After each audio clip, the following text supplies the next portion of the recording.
नमस्कार, आप देख रहे हैं सदन दिन भर। आपके साथ हूं मैं मनोज वर्मा। इस पूरे बुलेटिन में आप देखेंगे कि क्या कुछ खास रहा आज दिन भर लोकसभा और राज्यसभा की कार्रवाई के दौरान। पर सबसे पहले नजर संसद की सुर्खियों पर। केंद्रीय कक्ष में राष्ट्रपति के अभिभाषण के साथ शुरू हुआ संसद का बजट सत्र। दोनों सदनों के संयुक्त संबोधन में राष्ट्रपति रामनाथ कोविंद ने गिनाई केंद्र सरकार की उपलब्धियां। कहा, कोरोना काल के बावजूद आर्थिक मोर्चे पर सही दिशा में बढ़ रहा है देश। वित्त मंत्री निर्मला सीतारमण ने संसद के दोनों सदनों में पेश की 2021-22 की आर्थिक समीक्षा रिपोर्ट। मौजूदा वित्तीय वर्ष में जीडीपी वृद्धि दर 9.2% रहने की संभावना। वित्त वर्ष 2022-23 में आर्थिक वृद्धि दर 8 से 8.5% रहने का अनुमान। बजट सत्र शुरू होने से पहले प्रधानमंत्री नरेंद्र मोदी की सांसदों से अपील। कहा, लोकतंत्र में चुनाव एक सतत जारी रहने वाली प्रक्रिया। पूरे वर्ष का आर्थिक खाका खींचने वाला बजट सत्र को फलदायी बनाएं सांसद। संसद के दोनों सदनों में याद किए गए बीते कुछ समय में दिवंगत हुए सदस्य। राज्यसभा में उपराष्ट्रपति वेंकैया नायडू और लोकसभा में अध्यक्ष ओम बिरला ने सदस्यों को कोरोना नियमों के पालन के लिए भी किया आगाह। संसद के बजट सत्र की शुरुआत आज केंद्रीय कक्ष में राष्ट्रपति के अभिभाषण के साथ हुई। राष्ट्रपति रामनाथ कोविंद ने अपने अभिभाषण में कोरोना वायरस महामारी के मुकाबले के लिए किए जा रहे प्रयासों की सराहना की। राष्ट्रपति रामनाथ कोविंद ने कहा कि भारत ने रिकॉर्ड समय में कोविड रोधी टीकों की 150 करोड़ खुराक लगा दी हैं।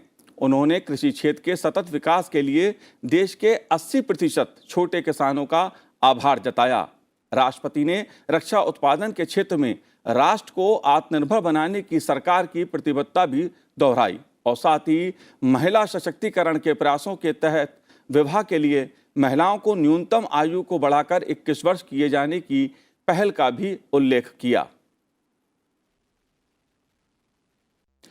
राष्ट्रपति ने अपने अभिभाषण की शुरुआत में कोरोना काल में देशवासियों के संघर्ष को याद किया। साथ ही उन्होंने इस वर्ष मनाए जा रहे आजादी के अमृत महोत्सव पर भी देशवासियों को बधाई दी। इस मौके पर राष्ट्रपति ने स्वतंत्रता सेनानियों को भी याद किया। मैं आज संसद के इस समवेत सत्र में देश के उन लाखों स्वाधीनता सेनानियों को नमन करता हूं जिन्होंने अपने कर्तव्यों को सर्वोच्च प्राथमिकता दी और भारत को उसके अधिकार दिलाए। आज़ादी के इन 75 वर्षों में देश की विकास यात्रा में अपना योगदान देने वाले सभी महानुभावों का भी मैं श्रद्धापूर्वक स्मरण करता हूँ। अमृत महोत्सव के इस कालखंड में देश की महान विभूतियों से जुड़े विशेष अवसर भी सभी देशवासियों को प्रेरणा दे रहे हैं। गुरु तेग बहादुर जी का 400वां प्रकाश वर्ष पर्व, श्री अरविंदो की 150वीं जन्म जयंती, वी.ओ. चिदम्बरम पिल्लई का 150वां जन्म वर्ष और नेताजी सुभाष चंद्र बोस की 125वीं जन्म जयंती जैसे पुण्य अवसरों को मेरी सरकार पूरी भव्यता के साथ मना रही है। सरकार ने इस वर्ष से गणतंत्र दिवस समारोह को नेताजी की जयंती पर 23 जनवरी से ही मनाने की शुरुआत की है। मेरी सरकार मानती है कि अतीत को याद रखना तथा उससे सीख लेना देश के सुरक्षित भविष्य के लिए बहुत ही जरूरी है। कोविड के खिलाफ भारत के संघर्ष का जिक्र करते हुए राष्ट्रपति रामनाथ कोविंद ने कहा कि कोरोना वायरस से उत्पन्न वैश्विक महामारी का ये तीसरा वर्ष है। इस दौरान हमने भारत के लोगों की लोकतांत्रिक मूल्यों में अगाध आस्था, अनुशासन और कर्तव्यपरायणता को और मजबूत होते देखा है। आज जब भारत अपनी आज़ादी के 75 वर्ष अमृत महोत्सव मना रहा है, तब प्रत्येक भारतवासी की यह संकल्प शक्ति भारत के उज्जवल भविष्य के लिए असीम विश्वास पैदा करती है। कोरोना महामारी ने पूरी दुनिया को प्रभावित किया है और भारत में भी हमारे बहुत से अपनों को हमसे छीना है। इन परिस्थितियों में केंद्र से लेकर राज्यों तक हमारी सभी सरकारों, स्थानीय शासन और प्रशासन, हमारे डॉक्टर्स, नर्सेज और हेल्थ वर्कर्स, हमारे वैज्ञानिकों और उद्यमियों सभी ने एक टीम के रूप में काम किया है। सरकार और नागरिकों के बीच यह परस्पर विश्वास, समन्वय और सहयोग लोकतंत्र की ताकत का अभूतपूर्व उदाहरण है। इसके लिए मैं देश के प्रत्येक हेल्थ और फ्रंट लाइन वर्कर का, हर देशवासी का अभिनंदन करता हूँ। कोविड-19 के खिलाफ इस लड़ाई में भारत के सामर्थ्य का प्रमाण कोविड वैक्सीनेशन प्रोग्राम में नज़र आया है। हमने 1 साल से भी कम समय में 150 करोड़ से भी ज़्यादा वैक्सीन डोज लगाने का रिकॉर्ड पार किया है। आज हम पूरी दुनिया में सबसे ज़्यादा वैक्सीन डोज देने वाले अग्रणी देशों में से एक हैं। इस अभियान की सफलता ने देश को एक ऐसा रक्षा कवच दिया है जिससे हमारे नागरिकों की सुरक्षा भी बढ़ी है और उनका मनोबल भी बढ़ा है। आज देश में 90% से अधिक वयस्क नागरिकों को टीके की 1 डोज मिल चुकी है, जबकि 70% से अधिक लोग दोनों डोज ले चुके हैं। हर घर दस्तक अभियान के माध्यम से सरकार बाकी लोगों तक भी पहुंच रही है। इसी माह वैक्सीनेशन प्रोग्राम में 15 से 18 वर्ष तक के किशोर किशोरियों को भी शामिल किया गया है। साथ ही फ्रंट लाइन वर्कर्स और बीमारियों से ग्रस्त वरिष्ठ नागरिकों के लिए प्रिकॉशनरी डोज की भी शुरुआत की गई है। कृषि क्षेत्र में हुए विकास का उल्लेख करते हुए राष्ट्रपति रामनाथ कोविंद ने कृषि क्षेत्र में देश की सतत सफलता और बढ़ते सामर्थ्य का श्रेय देश के छोटे किसानों को दिया। राष्ट्रपति ने कहा कि देश के 80% छोटे किसान ही हैं जिनके हितों का सरकार ने हमेशा ध्यान रखा है। इसी क्रम में राष्ट्रपति ने प्रधानमंत्री किसान सम्मान निधि के माध्यम से 11 करोड़ से अधिक किसान परिवारों को 1,80,000 करोड़ रुपए दिए जाने का भी जिक्र किया। माननीय सदस्यगण, मेरी सरकार ग्रामीण अर्थव्यवस्था और देश के किसानों को सशक्त बनाने के लिए निरंतर काम कर रही है। वैश्विक महामारी के बावजूद साल 2020-21 में हमारे किसानों ने 30 करोड़ टन से अधिक खाद्यान्न और 33 करोड़ टन से अधिक बागवानी उत्पादों की पैदावार की। सरकार ने रिकॉर्ड उत्पादन को ध्यान में रखते हुए रिकॉर्ड सरकारी खरीद की है।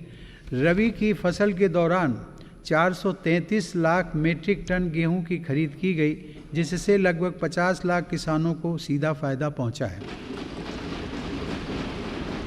खरीफ की फसल के दौरान रिकॉर्ड लगभग 900 लाख मीट्रिक टन धान की खरीद की गई, जिससे 1 करोड़ 30 लाख किसान लाभान्वित हुए।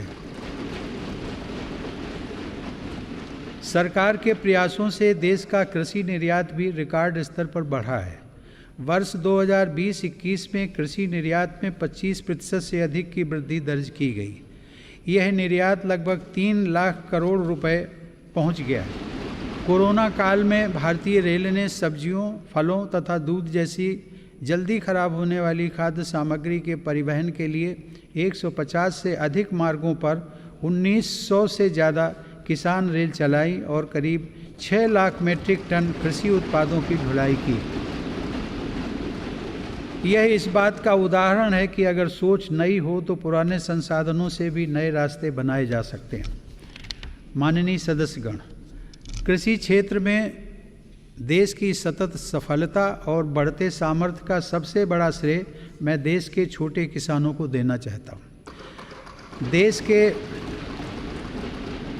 के 80% किसान छोटे किसान ही हैं, जिनके हितों को मेरी सरकार ने हमेशा केंद्र में रखा है।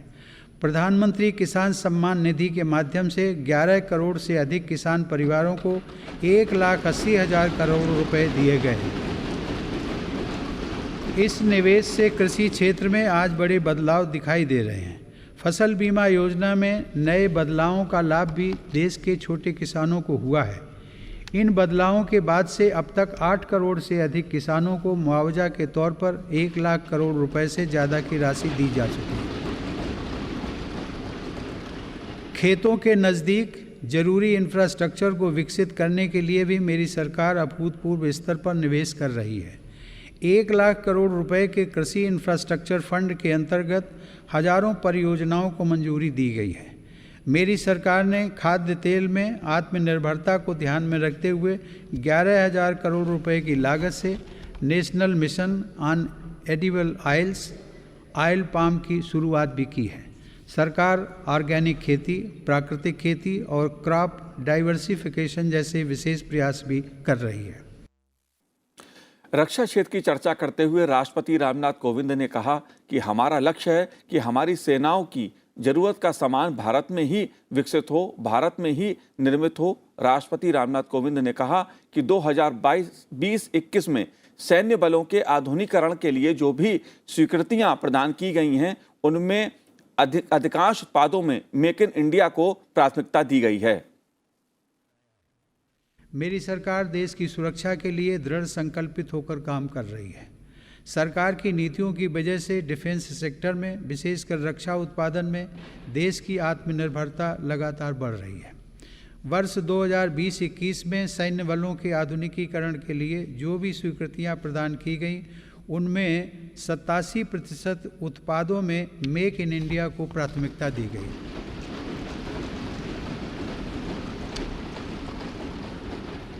इसी प्रकार 2020-21 में 98% उपकरणों से जुड़े अनुबंधों में मेक इन इंडिया को प्राथमिकता दी गई है। हमारी सेनाओं ने 209 ऐसे साजो सामान की सूची भी जारी की है जिन्हें अब विदेश से नहीं खरीदा जाएगा। रक्षा उपक्रमों द्वारा 2800 से ज़्यादा ऐसे उपकरणों की सूची जारी की जा चुकी है जिनका देश में ही निर्माण किया जाएगा। हिंदुस्तान एरोनॉटिक्स लिमिटेड के साथ 83 LCA तेजस फाइटर एयरक्राफ्ट के निर्माण हेतु अनुबंध किए गए हैं। सरकार ने ऑर्डिनेंस फैक्ट्रियों को 7 डिफेंस PSUs का रूप देने के लिए महत्वपूर्ण कदम उठाए हैं। इसके अलावा रक्षा क्षेत्र में प्राइवेट सेक्टर और स्टार्टअप्स को तेजी से बढ़ावा देने के लिए भी सरकार प्रतिबद्ध है। राष्ट्रपति रामनाथ कोविंद ने अपने अभिभाषण के दौरान महिलाओं के सशक्तिकरण को लेकर देश में चल रहे प्रयासों का भी उल्लेख किया।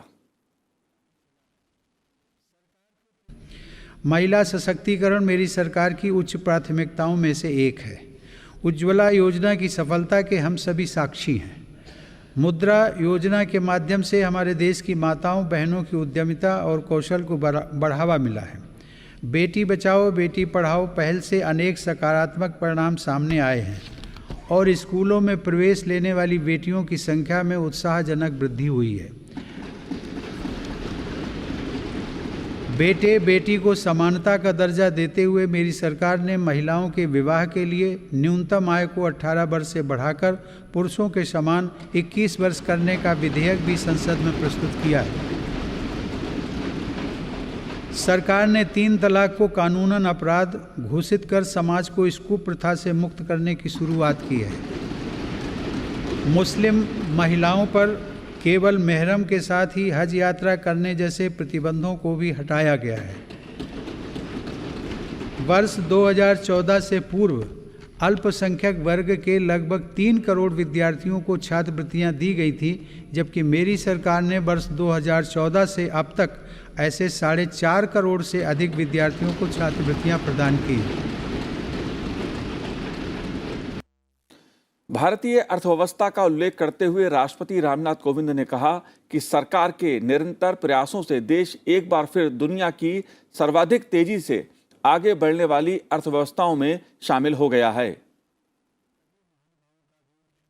मेरी सरकार के निरंतर प्रयासों से भारत एक बार फिर विश्व की सर्वाधिक तेजी से विकसित हो रही अर्थव्यवस्थाओं में से एक बन गया है।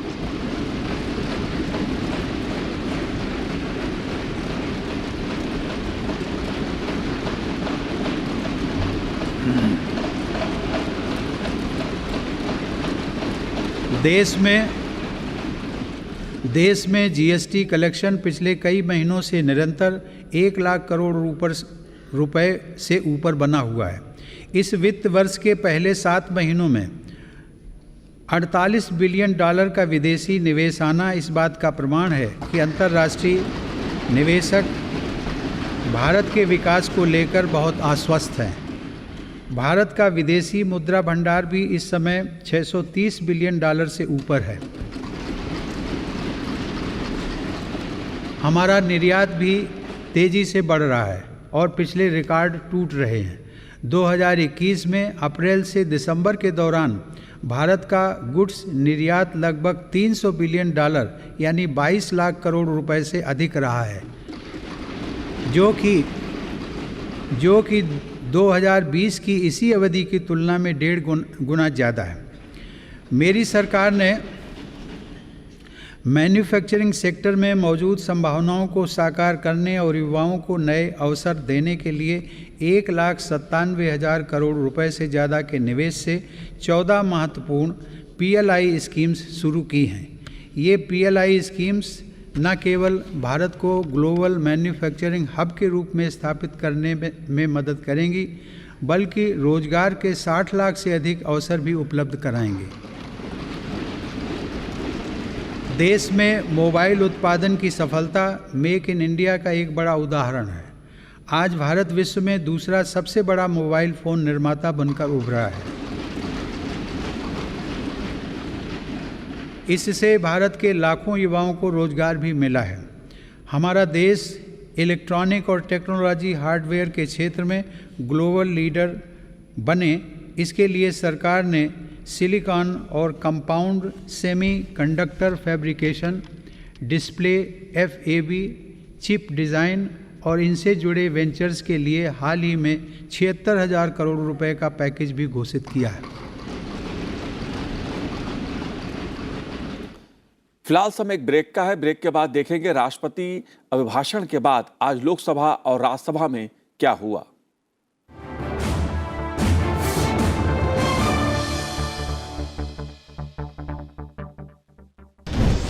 The financial clock strikes again. The budget of the nation by the economic biggies of the country. A detailed report on every economic activity. The analysis and the outlook. I present the budget. Watch Budget Day Special only on Sunset TV.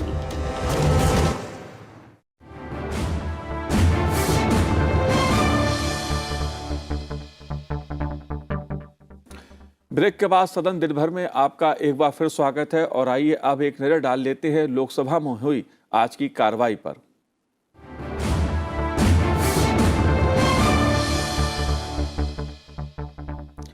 वित्त मंत्री निर्मला सीतारमण ने लोकसभा में आज आर्थिक सर्वेक्षण पेश किया।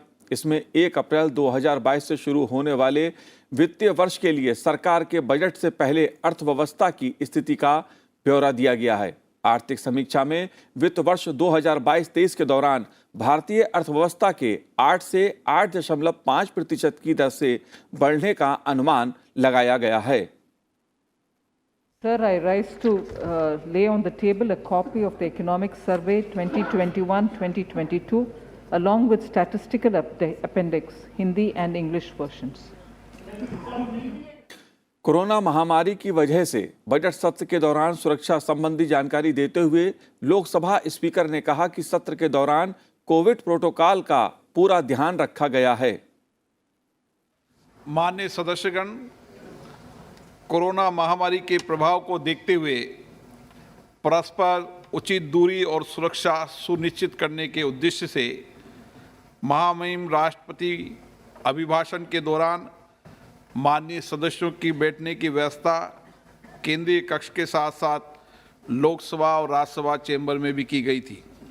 सत्र के दौरान भी परस्पर उचित दूरी सुनिश्चित करने से उद्देश्य से मैंने लोकसभा के प्रक्रिया तथा कार्य संचालन नियमों के नियम 2 के तहत निर्देश किया है कि इस सत्र में लोकसभा की कार्रवाई के संचालन के दौरान माननीय सदस्यों की बैठने की व्यवस्था लोकसभा कक्ष, लॉबी और दीर्घाओं के अलावा राज्यसभा के कक्ष, लॉबी और दीर्घाओं में की जाएगी। उसी प्रकार राज्यसभा की कार्रवाई के संचालन के दौरान नियम 384 के प्रावधानों में छूट देते हुए राज्यसभा के मान्य सदस्यों के बैठने की व्यवस्था लोकसभा चैम्बर में भी की जाएगी। मैं आशा करता हूं कि सभा मेरे इस प्रस्ताव से स्वीकृत होगी। बजट सत्र के पहले दिन लोकसभा अध्यक्ष ने बीते कुछ समय में दिवंगत हुए सदस्यों की जानकारी सदन को दी। लोकसभा अध्यक्ष ने दिवंगत आत्माओं के निधन पर गहरा शोक प्रकट किया और उनके परिवारों के प्रति अपनी संवेदना व्यक्त की। हम अपने पूर्व साथियों के निधन पर गहरा शोक व्यक्त करते हैं। ये सभा शोक संतप्त परिवारों के प्रति अपनी संवेदना व्यक्त करती है। अब सभा कुछ देर मौन रहेगी।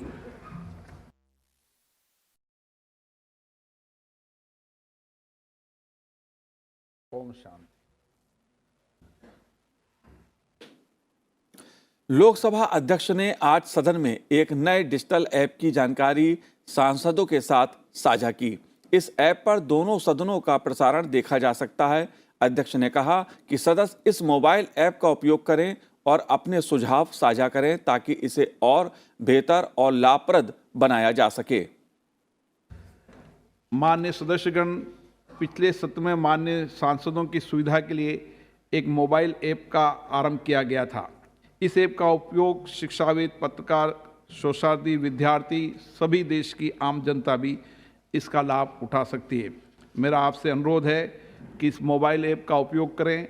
जो इस वर्जन में परिवर्तन चाहिए, जो सुझाव हों, वो सुझाव को भी दें ताकि हम देश में दुनिया की सबसे बेहतर डिजिटल संसद यहाँ बना सकें और इससे सभी माननीय सदस्यों को भी लाभ होगा और देश की जनता को भी लोकसभा की कार्रवाई के बारे में उपयुक्त जानकारी मिल पाएगी।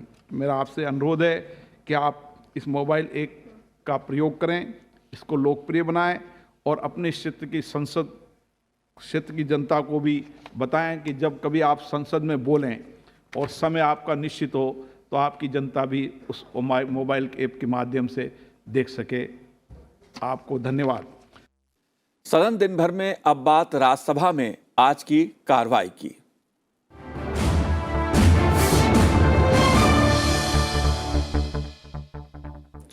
वित्त मंत्री निर्मला सीतारमण ने लोकसभा के बाद राज्यसभा में भी आर्थिक सर्वेक्षण पेश किया। इसमें 1 अप्रैल 2022 से शुरू होने वाले वित्तीय वर्ष के लिए सरकार के बजट से पहले अर्थव्यवस्था की स्थिति का ब्यौरा दिया गया है।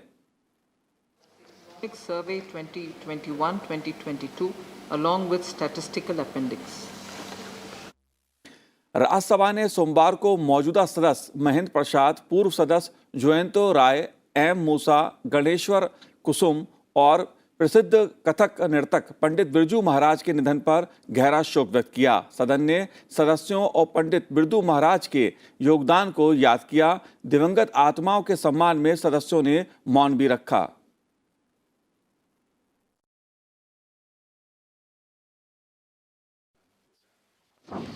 We deeply mourn the passing of Dr. Mahendra Prasad, Sri Jayant Roy, Sri Devendra Nath Burman, Sri M. Moses, Sri Ganeshwar Kusum, and Pandit Birju Maharaj. I request the members to rise in their places and observe silence as a mark of respect to the memory of the departed. Covid महामारी के कारण budget सत्र के पहले दिन आज राज्यसभा के सभापति एम वेंकैया नायडू ने भी सदन के सदस्यों को सत्र के दौरान परिसर में किए गए उपायों से अवगत कराया। सभापति नायडू ने सदस्यों से सामाजिक दूरी बरकरार रखने और कोरोना गाइडलाइंस के पालन का आग्रह किया। बजट सत्र के दौरान राज्यसभा की बैठकें राज्यसभा चैम्बर, राज्यसभा गैलरी और लोकसभा चैम्बर में आयोजित की जाएंगी।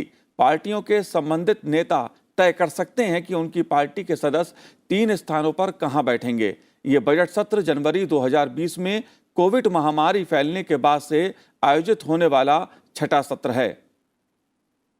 Members may kindly note that in view of the present situation due to COVID pandemic, the seating arrangements for members have been made in Rajya Sabha chamber, Rajya Sabha galleries, except press gallery, and Lok Sabha chamber.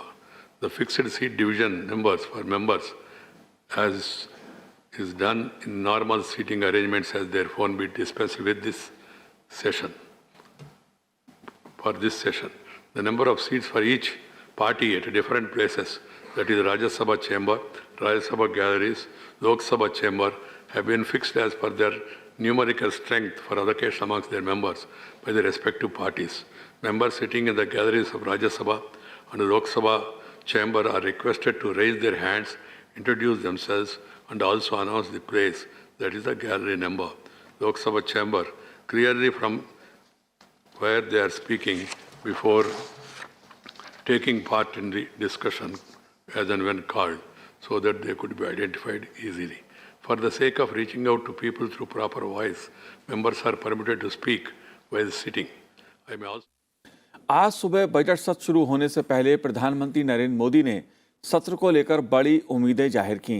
प्रधानमंत्री ने कहा कि एक लोकतांत्रिक देश में चुनाव तो एक सतत प्रक्रिया है और वो जारी रहेगी, लेकिन बजट सत्र में पूरे साल का आर्थिक खाका तैयार किया जाता है और ऐसे में सांसदों को इस सत्र में बढ़ चढ़कर हिस्सा लेना चाहिए और इस सत्र को जनता के लिए लाभदायक बनाना चाहिए। इस बजट सत्र में भी हम सांसदों की बातचीतें,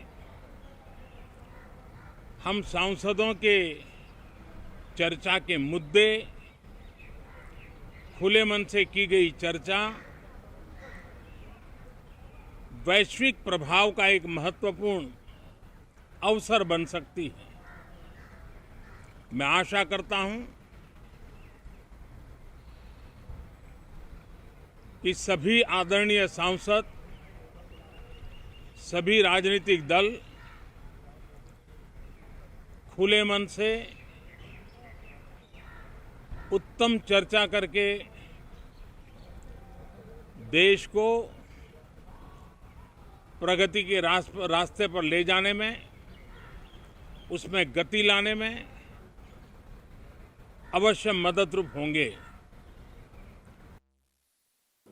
सदन दिन भर में आज इतना ही। कल यानी मंगलवार सुबह 11 बजे वित्त मंत्री निर्मला सीतारमण संसद में 2022-23 के लिए आम बजट पेश करेंगी। बजट के पिटारे में आपके परिवार और विस्तृत तौर पर पूरे देश के लिए क्या कुछ नया होगा, ये जानने के लिए संसद टीवी के साथ कल जरूर जुड़िएगा। फिलहाल हमें दीजिए इजाजत और देखते रहिए संसद टीवी। नमस्कार।